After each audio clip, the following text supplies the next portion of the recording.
In the summer of 1970, a man sat down and wrote a song in less than 10 minutes, then accidentally created one of the most famous summer songs in history. In the Summertime quickly sold more than 30 million copies worldwide and turned Mungo Jerry into an overnight phenomenon. What is surprising is that you have heard this song hundreds of times, but did you know it almost destroyed an entire band? Behind the glamour were breakups, conflicts, inside the enormous shadow of a massive hit that nobody could escape from. They conquered the world with a song less than 4 minutes long, but became trapped in a cage of fame created by that very song for more than half a century. It is hard to believe that in the Summertime, the song that sold more than 30 million copies and became a symbol of summer around the world, was written faster than the time it takes you to finish a cup of coffee. Ray Dorset was taking a break from his regular job when he suddenly picked up a guitar. With only a few simple chords and an idea that flashed into his mind, he finished the song in about 10 minutes. At that moment, nobody could have imagined that such an ordinary burst of inspiration would create one of the most timeless hits in music history. This song almost had every element needed to become a perfect hit. The melody was simple but incredibly catchy, enough to stay in the listener's mind after hearing it only once. The rhythm felt relaxed and natural, like a convertible cruising down a sun-drenched road. And the lyrics were not just about summer. They captured the feeling of freedom, youth, and days that seemed like they would never end. This was not just a song, but an entire emotional state. Can you believe that a song written in less than 10 minutes could shake the entire world? In the Summertime reached #1 in many countries and sold more than 30 million copies. But what is even more astonishing is the sense of familiarity it brings. When that melody starts playing, does it remind you of a summer from your own memories? Leave your story in the comments. We are here to listen and share with all of you.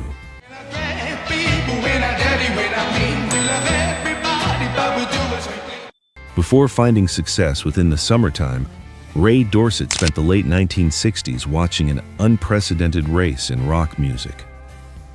Pink Floyd was expanding the boundaries of psychedelic rock, Led Zeppelin was taking hard rock to a new level, and the Beatles kept experimenting with increasingly complex musical structures.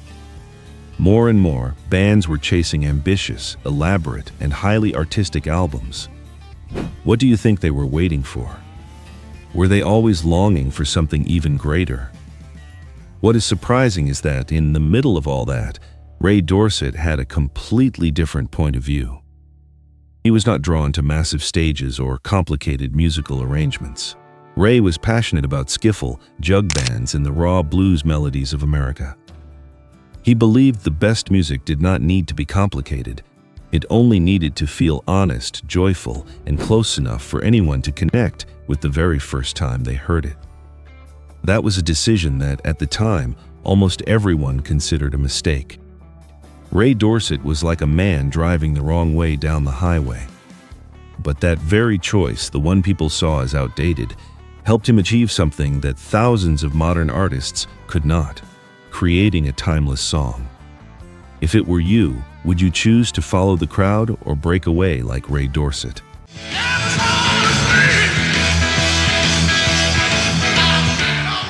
In 1970, at a time when rock music was becoming heavier, more aggressive, and increasingly competitive, nobody thought a small band with a cheerful and somewhat out-of-place sound like Mungo Jerry could create a moment that an entire music festival would remember forever. Do you still remember the Hollywood Music Festival in 1970? It was not a stage for unknown names. The biggest artists of the era, like Black Sabbath and Traffic, bands that carried the chaos, depth, and weight of 1970s rock. Nobody could have imagined it. In the middle of the dusty atmosphere, screaming guitars, and tens of thousands of fans waiting for explosive performances, Mungo Jerry stepped onto the stage.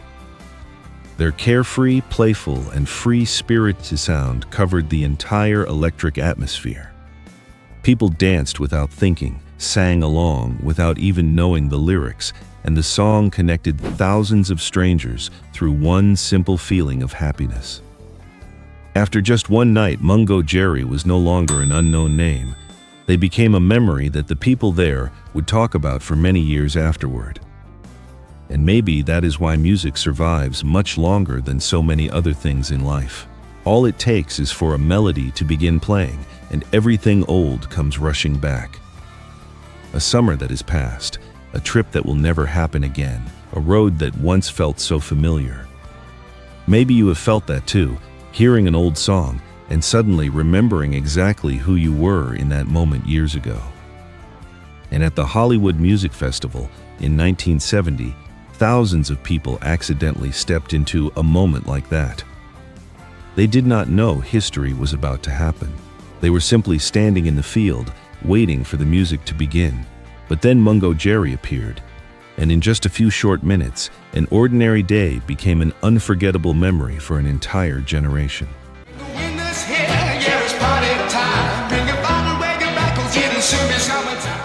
Then that summer arrived, and everywhere, people were hearing Mungo Jerry.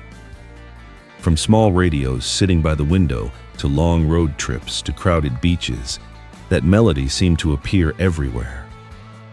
It carried a feeling of lightness, joy, and freedom that many people still remember to this day. Mungomania was not just a music craze, it was like the memory of a summer the whole world shared together. For Ray Dorset, it was almost the greatest dream a musician could ever reach. From an unknown artist, he became the face of an entire feeling of freedom during the summers of the 1970s. And perhaps what made everything even more special was the sense of pride in watching something that seemed so ordinary become capable of connecting millions of people around the world. But sometimes, success that comes too quickly also brings costs that nobody can see at first.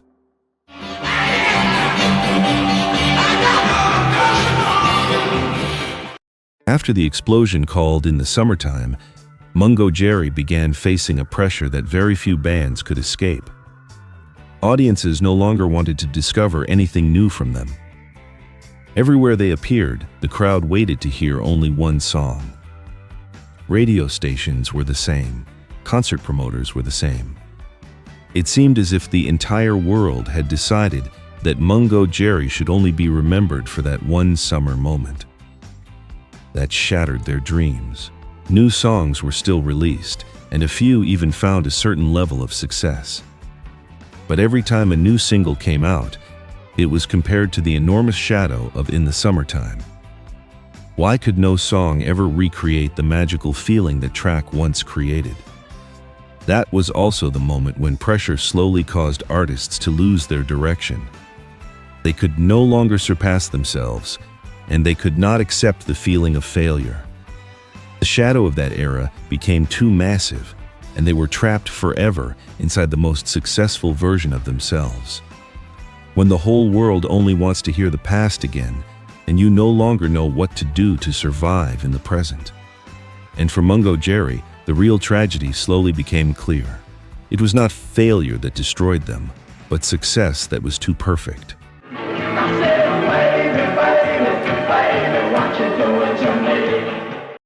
Ray Dorset formed the band The Good Earth in a way that was almost completely opposite to the market trends of that time.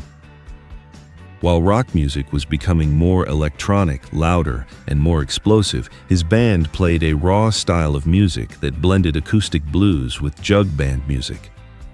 The name Mungo Jerry was inspired by a character from the poetry of T.S. Eliot. Unusual, but completely unforgettable. What made them stand out the most was their sound. While rock music in the late 1960s was becoming heavier, more electric, and more aggressive, Mungo Jerry used only washboard, banjo, and contrabass to create a groove that felt joyful, dusty, and full of freedom. It sounded like a true summer band. Have you ever wondered why some songs only need a few seconds to bring your entire past rushing back? The kind of songs that remind you of highways, radios, and the years when everything still felt simple. That was why American audiences connected with Mungo Jerry so quickly. But rock history always has a dark side. The moment the band started getting close to real success, everything behind the scenes also began to change.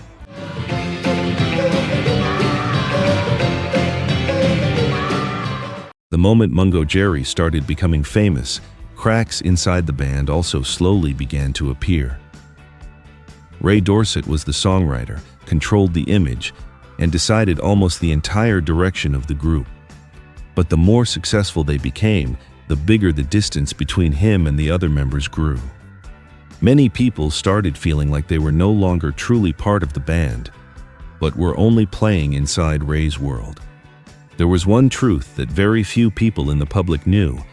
Breakups started happening one after another. One person left after another. The lineup changed constantly. There were no loud public fights or rockstar-style scandals. There was only a quiet sadness as something that once felt very natural slowly lost the connection it used to have. How would you feel if the band you loved slowly started becoming unfamiliar? Maybe your feelings would be similar to many classic rock fans in America. Even worse, just as Mungo Jerry was beginning to crack internally, the entire music industry was also preparing to change direction completely. A new era was coming, more glamorous, more chaotic, and Mungo Jerry was starting to be left behind.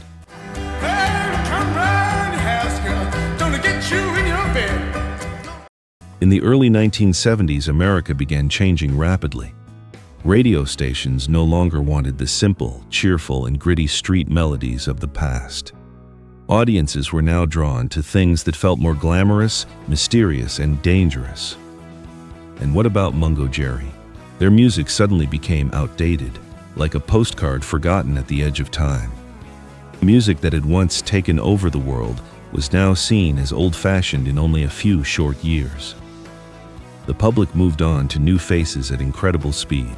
And the most painful part was this: Mungo Jerry did not really disappear because they became worse, but because the world was no longer the same as it had been when In the Summertime first played. But what many people did not realize was that from that moment on, Mungo Jerry was almost no longer a real band anymore. It slowly became the story of just one man. And when everything started revolving around Ray Dorset, the real tragedy was only beginning.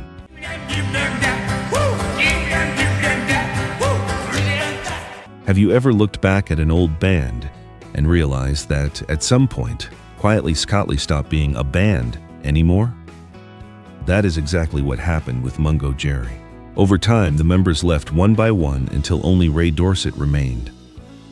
He continued using the name Mungo Jerry, touring and recording with completely new lineups. In a way that deserves respect. Ray refused to let his music disappear. But from that point on, everything started to change. The natural, spontaneous, and connected feeling of the early days slowly faded away. Mungo Jerry was no longer a group of people creating magic together. It became a personal project carrying the memories of a band that once made the world smile during that summer. The name still lived on, the songs still echoed through time. But the true spirit of the band seemed to have stayed somewhere in the past.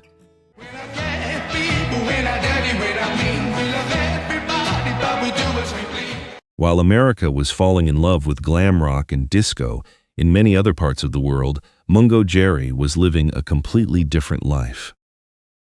Audiences in Germany were still singing along to Baby Jump. Summer bars in Denmark were still playing All Right, All Right, All Right as if time had never passed. It reminded people that music is not always measured by Billboard charts or by what the media still remembers. Sometimes the true value of a song lies in becoming part of someone's life. Over time, Mungo Jerry slowly became that kind of memory. Especially because there was one song that never really seemed to grow old. On the dark nights by the firelight, I see her face before my... Some artists spend their entire lives searching for a timeless song they never find. Yet Ray Dorset found one in just 10 minutes, something millions of musicians dream about. But sometimes, The most magical things also become the biggest shadow an artist can never escape from. Even though time has changed everything, that song is still there, playing on the radio, during road trips, and inside the memories of so many people. If that song ever brought you back to a beautiful moment from your youth, share it below. Hit subscribe so we can continue preserving the most beautiful stories of classic music together.